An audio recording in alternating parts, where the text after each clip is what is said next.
this young lady has an amazing story, and I've asked her to come, and I'm not going to take anything away from what you're about to say today, but I'm just going to ask Bridgette, would you come this morning and share your story and take your time? And let's just welcome her as she comes this morning. You weren't allowed to start crying first. Okay. Well, good morning, everybody. Oh, can you hear me now? There you go. Better.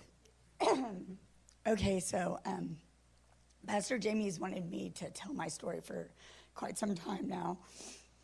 And I have been praying about it, and I was waiting for just the right time. So what many of you don't know is that I am a recovering alcoholic. And I was a bad alcoholic for many years.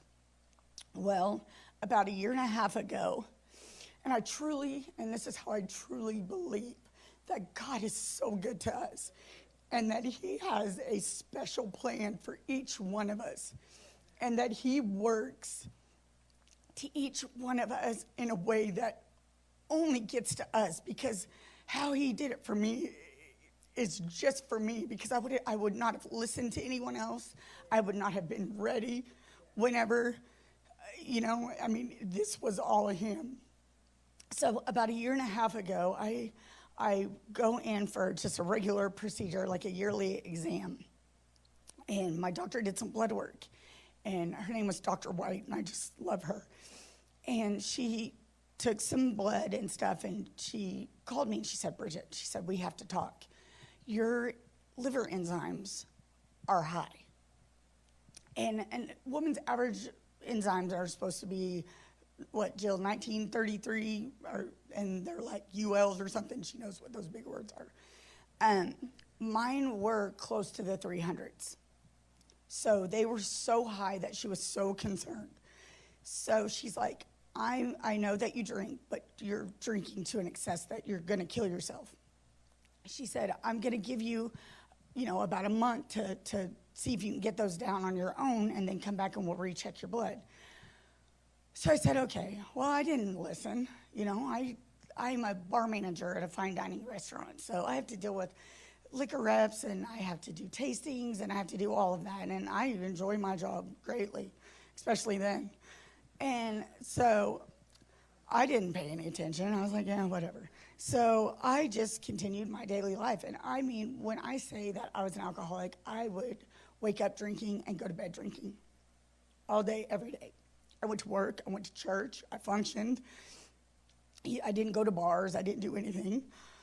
Bless Braylon's heart, but I tried to, keep her as far out of it as I possibly could. But I'll get to that part later.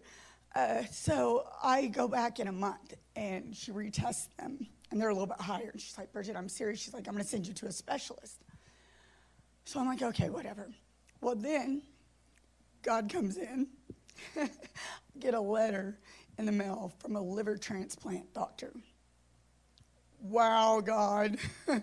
That really just opened my eyes and scared the living out of me. So I call my mom.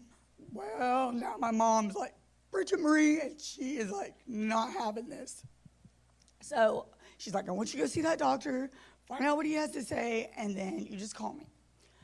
So I go and I see Dr. Spiro, and he's a liver transplant doctor at Integris Baptist, and he does all the tests and everything. And he sits me down, and he looked me straight in the eye, and he said, do you want to live?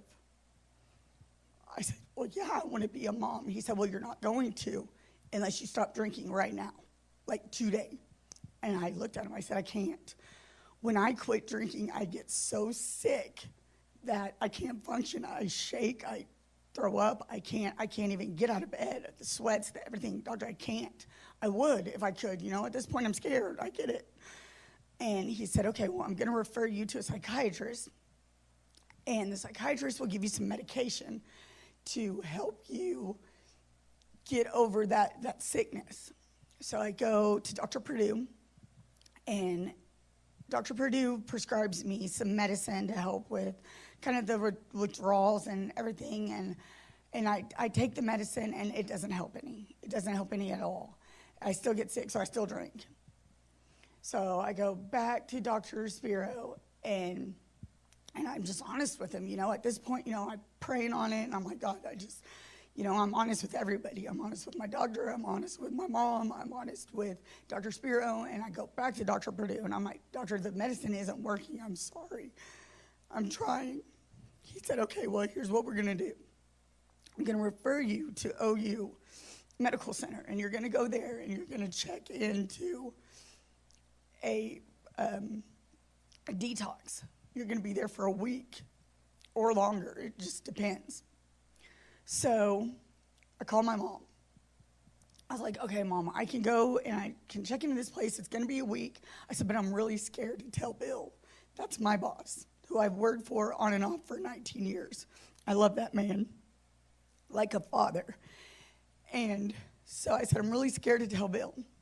And so I said, but I can check in when I want. So, I can, well, here comes God again. My mama shows up at my door. She said, get your rear end in the car. We're going to go talk to Bill, and then you're going to go check into that hospital. So we go talk to Bill. And so it was her and Bill and I, and we sat down. And Bill's like, Bridgette, you have your job. You have your job when you come back. Go get well. So I'm just like, thank you, Lord. Thank you, because that was so important to me, because I don't know what I would have done financially.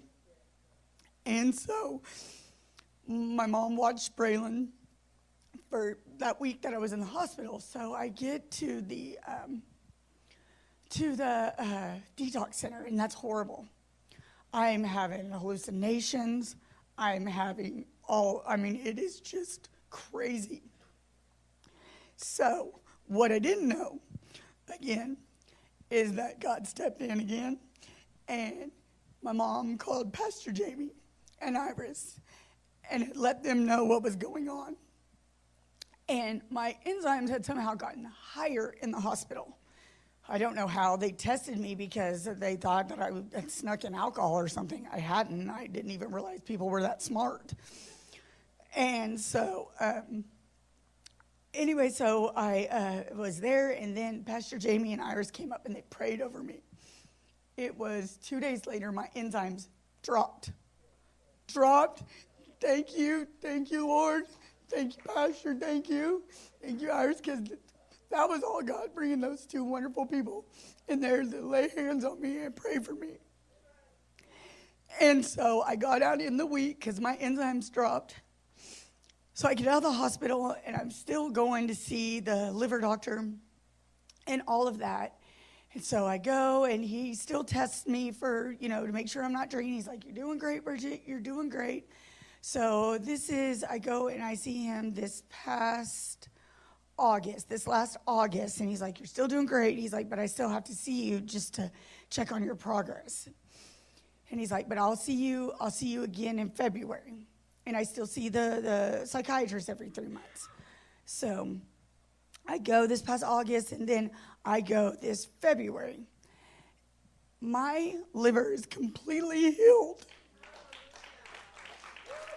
100%. I am healthier than I've ever been. I am completely done with the liver transplant doctor. I don't have to see him again. I have not had a drink. Yesterday was my 1-year anniversary.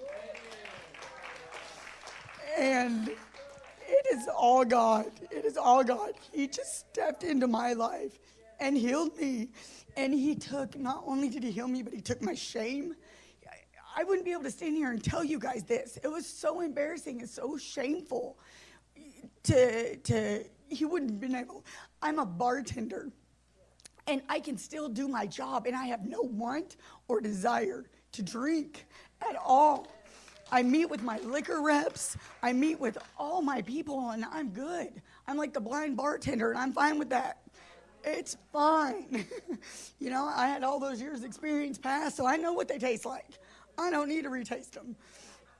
They're actually better now because I think I used to make my drinks how I used to like them, really strong. So it's just, God is so good. And I just want everyone to know that he saved me. And I thank him every day. So I love you guys, and thank you for hearing my story.